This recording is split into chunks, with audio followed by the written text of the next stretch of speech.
Hello friends, આજનો મારો video નાના બાળકો માટે છે. નેમિંગ વર્ડ્સ, નામ આપતા શબ્દો, નેમ્સ ઓફ પર્સન્સ. એટલે અહીંયા જે ચિત્ર આપેલું છે એ ચિત્રની નીચે તમારે તેઓ કોણ છે એ લખવાનું છે અને તમને નીચે 8 ઓપ્શન આપેલા છે પહેલાં પર્સન્સની નીચે, તો તમે જાતે જોઈને લખી શકો છો. ઓકે, તો મારું ચિત્ર છે, આ જે વિડીયો છે એને પોઝ કરી અને તમે પ્રેક્ટિસ કરી શકો છો. ઓકે, હવે હું આન્સર બોલું છું. પહેલું ચિત્ર છે એ ડૉક્ટરનું છે, એની બાજુનું ચિત્ર છે એ ડાન્સરનું છે, એની બાજુનું ચિત્ર છે ટીચર, એના પછી જે ટ્રક ચલાવી રહ્યા છે સરદારજી એ ડ્રાઈવર, પછી ક્લાઉન એટલે જોકર, પછી નર્સ છે, એની બાજુમાં ટેલર.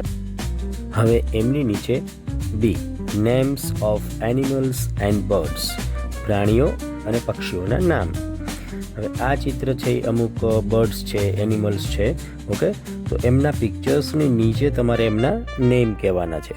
તો ફર્સ્ટ જે છે સસલું, તો એના માટે ઇંગ્લિશ વર્ડ કયો છે? રેબિટ.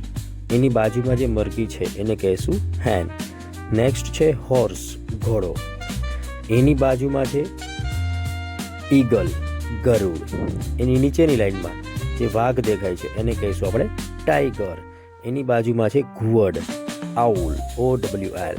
એની બાજુમાં છે ગાય, કાઉ. અને લાસ્ટ છે કાગડો, ક્રો. ઓકે, તો આશા રાખું છું આ નામ સાંભળવાની તમને બહુ મજા પડી હશે.